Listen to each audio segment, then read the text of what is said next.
د نن یکشنبه ورځې لنډ دقیق او مهم خبرونه. د ریاست الوزرا اقتصادي مرستیال ملا عبدالغني برادر اخوند وایي ولس باید په هیڅ صورت له خپلو هیڅ ډوله حقوقو څخه محروم نه کړل شي. د بهرنۍ چارو سرپرست وزیر د مالی جریمو د معافیت په غونډه کې موږ خپل نږدې ګاونډي هیواد پاکستان ته دا خبره کوو چې د خط په اوږدو کې تشنج او کړکېچ د هیڅ چا په ګټه نه دی. موږ تاسو د مسلمان ورور ګاونډي په سترګه ګورو، تاسې هم باید همداسې وکړئ. موږ تاسو ته د ترانزیت لارې پرانیستې دي، بناءً باید متقابل تعامل یقیني وي چې ستونزې ختمې شي. د ریاست الوزرا اقتصادي مرستیال ملا عبدالغني برادر اخوند وایي مالی وزارت د مالیات په داسې ډول راټول کړي چې نه د اسلامي امارت عواید کم شي او نه هم په صنعتکارانو او سوداګرو دروند بار وي.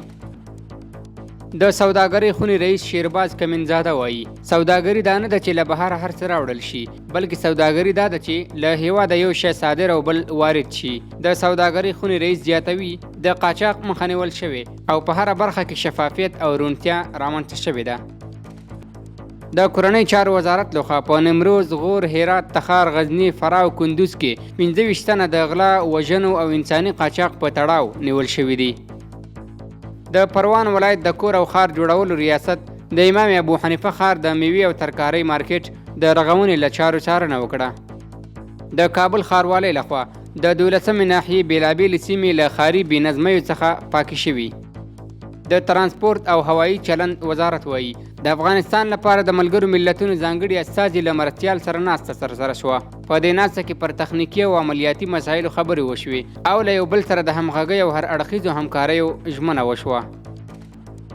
د کابل امنیه قومندانۍ د نشهیي توکو پر وړاندې مبارزې مدیریت په تیرو 24 ساعتونو کې د نشهیي توکو او قاچاقبرانو پر وړاندې کابل ښار کې 4 عملیاتونه ترسره کړي دي.